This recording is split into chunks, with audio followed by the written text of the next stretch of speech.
This podcast is intended for educational purposes only. Please check out Natural Care Midwifery, our podcast page, for our full disclaimer. Well, welcome back to More About Birth. It's another episode with Shannon Bennett, our host, and her co-host, Angie Hansen. And this, I hear, is going to be a very special podcast because you guys are going to talk about your postpartum experiences having children. That's exciting. So I hope you'll join me as we have a front row seat to this conversation. There is a lot of confusion about the difference between normal baby blues, postpartum depression, postpartum psychosis. And I know I suffered from postpartum depression.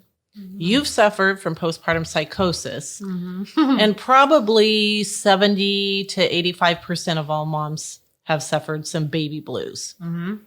So let's get the baby blues out of the way. And then I'll share my story if you'll share yours. Sounds good.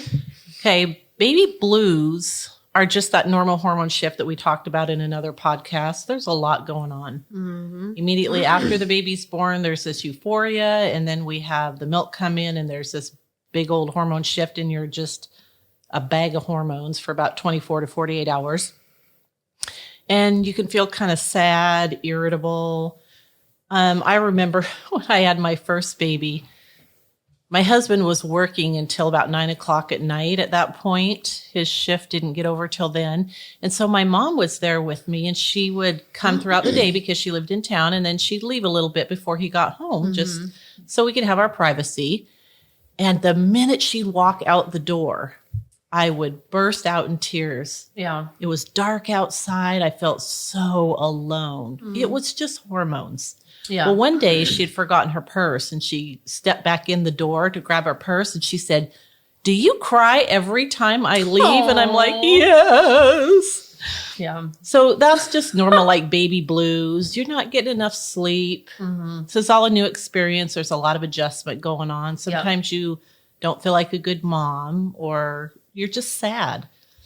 Yeah. But life doesn't feel hopeless. Uh-huh. So that's normal baby blues. And it's usually, I don't know, I think it's usually gone around 2-3 weeks at the most. Okay. Hormones usually level out. But then postpartum depression lasts longer than that, and it's a little bit more intense. So with my last one, and interject here anytime you want or ask me questions because I may not remember all this very well. So with my first one, I kind of had the baby blues, and then that passed quick enough. With my second one, I felt like I had the baby blues, and they lasted a little bit longer. But with my third one, we had moved to Denver, and I didn't have family in town. And my mom did come when my daughter was born. But after she left, I noticed I was still just feeling so sad. And I had this friend that had been suffering with infertility for years, and she just couldn't understand how I could be so sad and so depressed when she'd been trying for years to even get pregnant. Here I had these 3 beautiful children, and I had this, little girl that I had always dreamed of after my 2 boys. And I remember not wanting to get out of bed in the morning. I was like, I just hope I die in my sleep, because if I have to wake up and feel like this again all day, I don't want to do it. Yeah. And I would talk to myself and say, how can you even feel this way? You have this perfect baby that's beautiful and healthy and whole. You have a great family. You've got a great husband. You're doing well financially. There's just no reason for this. And so then you start beating yourself up. Why do I feel this way? Yeah. It's just awful. Where's your faith? Yeah, where's your faith, right? You've prayed about this. Why aren't you healed? Yeah. And other people didn't understand, and I don't even know if my husband understood how deep it went. And so it did get a little bit better, but even like 7 months later, I was like, something just isn't right. I still do not feel right. I'm still having these feelings. And so I went in to see the nurse midwife that I had been seeing, and she wrote me a prescription for an antidepressant to take for a while just to level things out. And I see that in my practice. I have a few moms that need to take a low dose of Zoloft just for maybe 2-3 months, just until their hormones level out, and then they're great. But since then, I know you and I have talked about other things that can be done for normal, mild postpartum depression. What would you suggest? Pop quiz, Angie. Thanks. I was just about to say, well, you know him so much better than I do. Yeah. I do this to her all the time. It's like, pop quiz. Well, we try to start with the natural. We try to start with environmental things like, what's your situation? You know, do you need more help? Do you need more outside time? Do you need more relaxed time? Sleep? You need more sleep, of course. You always need more sleep. But what are the like things you can shift and move around to make it better? Then we look at, nutrition. There's herbal support. Yes. We have a great product. What's it called? Blues Busters. Blues Busters. I'm like, thank you. I had a brain freeze. Yeah. It happens often. Blues Buster herbs is one that we use a lot and start with that. And it's safe for nursing. It's also safe for pregnancy for people who are having a hard time. And a lot of times that's enough to kind of bump people out of that. That one works great. Or sometimes just getting out of the house. I had a mom call me at 2 weeks and she said, I'm still just feeling so So I asked her some questions and I found out she'd been in the house in the winter for 2 weeks straight. She hadn't gone to the store. She hadn't gone for a ride. I said, have your husband take you through the drive-through and get some dinner and sit and watch the sunset. Seriously, and eat it. Go visit just a friend. Getting out in the car. Yeah. Mm-hmm. Yeah. So there are things we can do. Did you try any of those things? Because I know it wasn't offered to me. No one offered maybe a vitamin supplement or an herbal supplement or any of those things. They went straight to medication. Mm-hmm. Well, because I had my last two babies with you, I'm sure we did try the Blues Buster. We started with that and, especially. And you had help. Your mom was there, right? Yeah, you had lots of help. Mm-hmm. Yeah, I think, I mean, without being waited on and having a personal assistant, I have probably, as much or more help than a lot of people. And lots of skin-to-skin contact. Yeah, I had great relationship with my baby. Nursing was going great. That hormonal cocktail was doing its thing. Yeah. So what happened? And at what point? So... I remember. I just want you to tell the story. So while I eat your chocolate, it was later on than I had expected. Mm-hmm. So there were some things, just in my own health and especially in our marriage at the time that were kind of tough, that had just been tough, like through the pregnancy and into postpartum. So that was kind of like baseline. That was always there and that stayed the same. But then about 9 months-ish, it was around 9 months postpartum, I had a crash and I didn't know at the time what was going on. So you didn't realize what it was? No, I really didn't. But a lot of things changed at the same time. Like I had been losing weight kind of steadily and normally for me, and it stopped. And within a couple months, I gained at least 20, 25 pounds almost overnight. It felt like. That's depressing in itself, right? It is, yeah. But it was like there was this shift. And so the weird thing for me is I wasn't having classic symptoms of postpartum depression. So what are classic symptoms in your mind? What you think of when you think of depression, like low mood, inability to get out of bed in the morning, really tired, kind of just negative outlook on things. Crying over anything. Crying, just not feeling yourself, not being able to pull out of that. What were you feeling?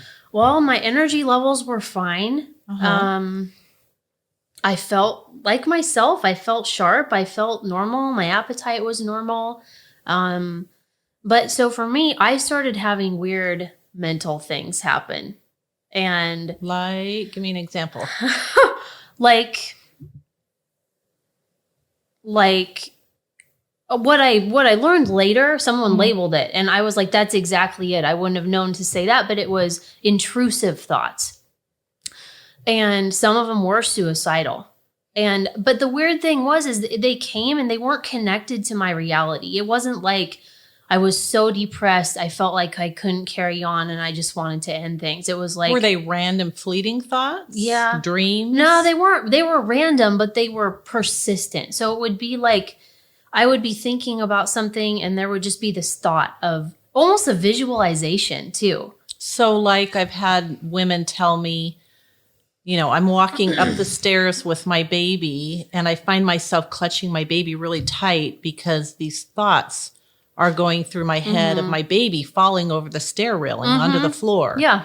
Or I see my baby in the backyard alone and a tree falls on it. I mean, just random things. Yeah. And mine were even more, they started to get even more bizarre. Like some things that were so bizarre, I have not even ever told anybody because they were so weird. But I won't make you share that today. like, well, I mean, I don't even know if I remember all of them, but just really weird stuff like bugs crawling around, things crawling on my skin, seeing things like moving on the floor, like starting to hallucinate a little bit. These are all hormone imbalances. Yeah. And so, but chemical imbalances. I even thought some of it was maybe spiritual, which actually is a really common theme that you tend to spiritualize things. But I just thought, what's going on? But again, I felt like myself, but I would be trying to have a conversation with somebody and I would just be having these super strange thoughts. Like, would you call it like an anxiety almost over things? I didn't feel anxious. Like that's the thing. Was it a fear? It became a fear because I thought I was losing my mind. I mean, I thought like, what if this keeps going and I lose control of myself? It really got scary because especially the suicidal thoughts, which I felt like weren't even coming from me. They were just going in my head and I couldn't stop them. But it got to the point where I didn't want to stay alone. I'm gonna borrow your chair. I didn't want to stay home alone with my kids because I didn't trust myself. I've heard that before. Even when I felt like I love my kids, I'm having a great time being, their parent, but you didn't feel stable. I felt unstable. I just felt like, what if I crack and no one's here and I do something really strange? And if I remember right, your mom became involved and tried to help out with things at home. Well, she did start coming down more because it was like, Johnny, my husband, had to go to work. Right. And so we started having people come over to stay with me and because I was in contact with your mom through that time. Oh, behind my back, huh? Uh-oh. Truth comes out. Sorry, Mom. Oh, goodness. Yeah, no, and I'm sure you were talking to Johnny at that time. And I better be quiet. I'm going to get in all kinds of trouble. Being a good, behind the scenes midwife. But a lot of people kept telling me, you're depressed. You need to go get on medication. And I resisted that so much because I felt like that's not what's wrong. I don't feel depressed. I feel crazy, So it was, anyways, it just kind of snowballed and it got to this point where did you feel like a failure because you thought you might need medication? No, I just felt like that wasn't what was wrong. Well, that's the first half of today's episode of More About Birth. After the break, stay tuned for more. This podcast is intended for educational purposes only. Please check out Natural Care Midwifery, our podcast page, for our full disclaimer.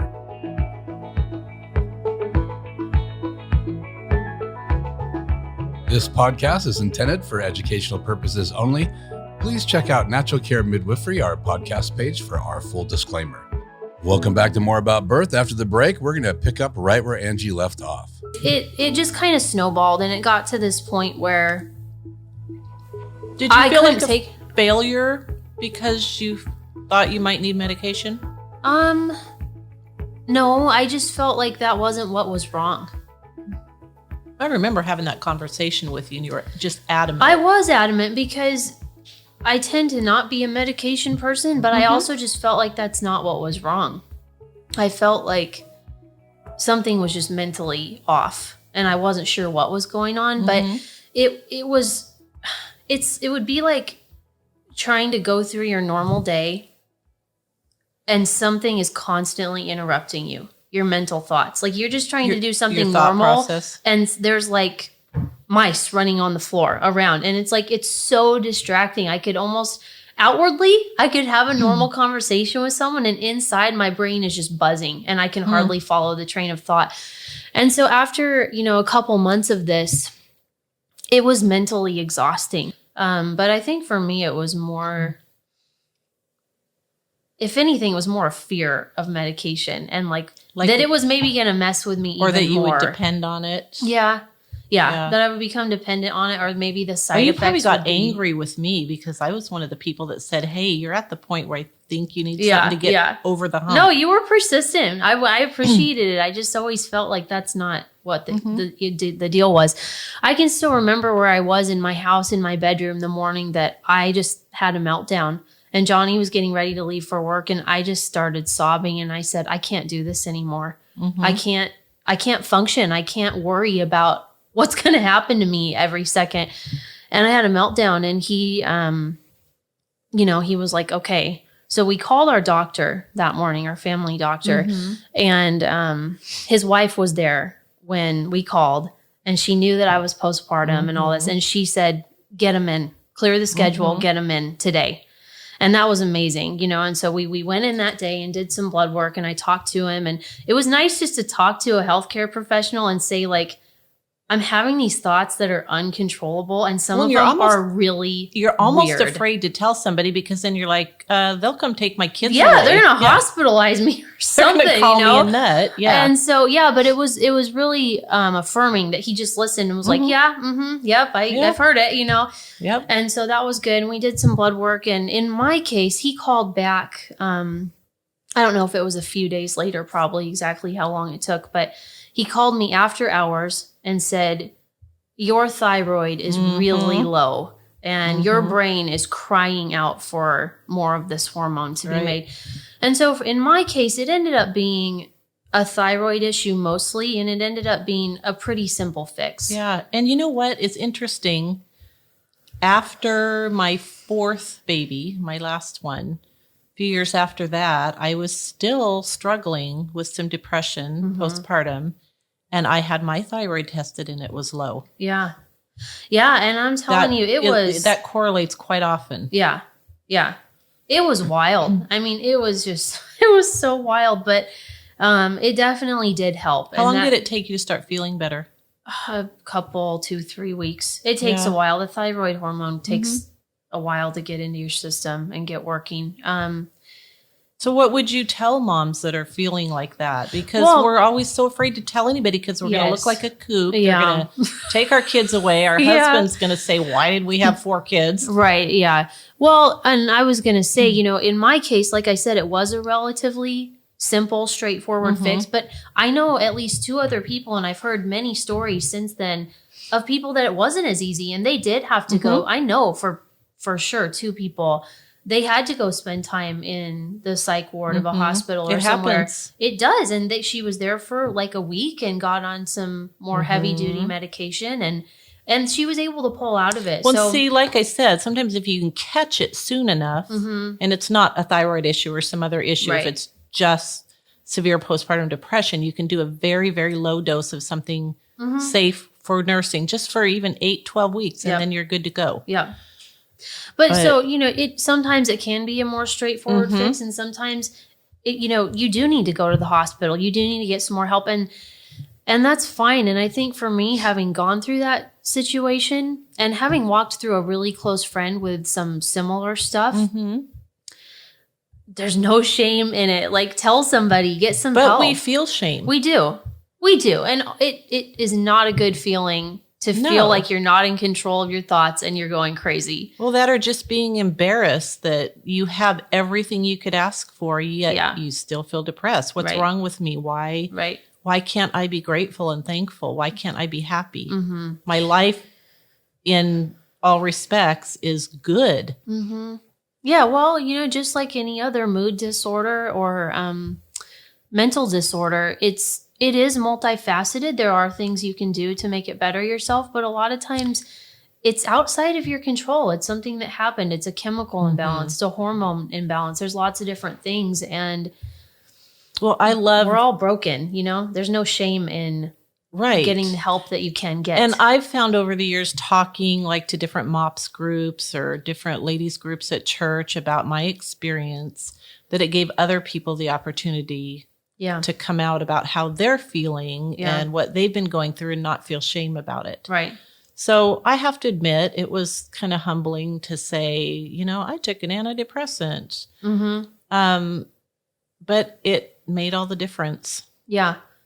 Yeah. And I like what you say about it can be a short-term option. Like I even think, you know, because of what I've gone through in the past, I think now I would be way more open to, let's just do this preventatively. Like before it got out of control. Yeah, before it gets crazy. And you know, some moms, I'll even put them on the Blues Busters herb because it's made specifically for pregnancy and breastfeeding. I'll put them on it before like that last month. Yeah. Yep. Just to help them get over that hump. And it's pretty effective. Yeah.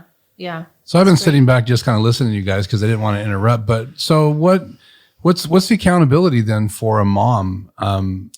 You know, how do you have the support after the baby's born? I was just thinking 6 months out, so that you have someone there like you were there for Angie to communicate. Because I think if the mom's listening, she may not know, you know, that she needs help and someone else alongside. Or who to go to or how to go about it. Yeah. Well, and like in my case also that it can hit at different times. I mean, it can hit more than a year postpartum and you're not looking for like it. sometimes your cycles don't come back for 9 months, 10 months, a year, or even longer. And sometimes at that point, when you have that hormone shift, things just, they go all out of control. Right. Again, with a midwife, you have this personal relationship. So, you know, it's someone you can go to even months down the road. Right. You don't have a midwife or you don't have someone that's cared for you in the medical profession that you can go to, I would let you call me. I would let you email me. I'll connect you with someone that can help you because this is a serious problem. And there are actually support groups. And one of the best things I ever did for myself after my third baby was to get involved in a MOPS group. MOPS is Mothers of Preschoolers. And I think at some point we'll have some MOPS leaders on here to talk to us more about what that looks like. But it's just a place for moms to go, and we would have a table that we set out with 7 other moms. We stayed with the same moms each meeting, which was twice a month. Got to know them as friends. I have a really good friend now that I met in MOPS 17 years ago. We're still friends. Our boys played together growing up, and those are the people that are going through the exact same things you are, because MOPS is for moms, pregnancy through kindergarten. So they're all in that same phase of life, and that's an excellent place to go for help. Plus with MOPS, they have support older moms that have had experience there as well. There's mentor moms. Like at one point I was a mentor mom for a MOPS group, which just means I'm an older mom who's been there, done that, and I can be that person for them to call or be that person to say, hey, you'll make it through this. You know, it's rough, but you can do it. Yeah. So postpartum depression would be considered pretty normal then. A lot of moms have it. Well, baby blues is very normal. Almost all moms have a bit of baby blues to some degree. Postpartum depression, like I said, it's definitely more than 75% of people will have a bit of postpartum depression temporarily. But it could be low thyroid. They should see their doctor. You definitely, if it progresses past baby blues into postpartum depression, the first thing that I would do personally is find yourself a holistic doctor, naturopathic physician that's going to look at your whole picture. So going to look at your thyroid, your vitamin deficiencies, that kind of thing. So basically a battery of blood work just to see what's going on physically. Just get your overall picture of your overall health and see what's contributing to that. Yeah. And they would even be able to prescribe something if it was beyond natural help. Right. But don't let it go to the point where it's out of control, and don't ever feel shame. Yeah. So you guys have this relationship because you work together, and also you are her midwife. So what, in these last few minutes here, what would you say to the audience that would help them understand maybe some of the solutions that are out there for them, maybe the relationships they should be looking to, like you guys have this relationship? What would be some final thoughts? Well, if it's, before the fact, if you're at a place where you're still going to have more babies or you're pregnant right now, choose your care provider wisely. Is this person going to be available to you postpartum? How long are the visits? How well do you know them? How well do you trust them? Are they going to be available for you a year after the fact, even if you're not specifically under their care anymore? So and get involved think about those things. In a mom's group during pregnancy. Establish that support system. Mm-hmm. Yeah. Well, that's been great conversation. It sounds like it could go on for a lot longer, but this is another great podcast, more about birth. We want to thank you so much for tuning in. And if you have questions or you'd like to email us, or maybe there's a topic you'd like to have us include, then email us at midwifeshannon@gmail.com. Thanks for tuning in to More About Birth, and we hope to see you here next time.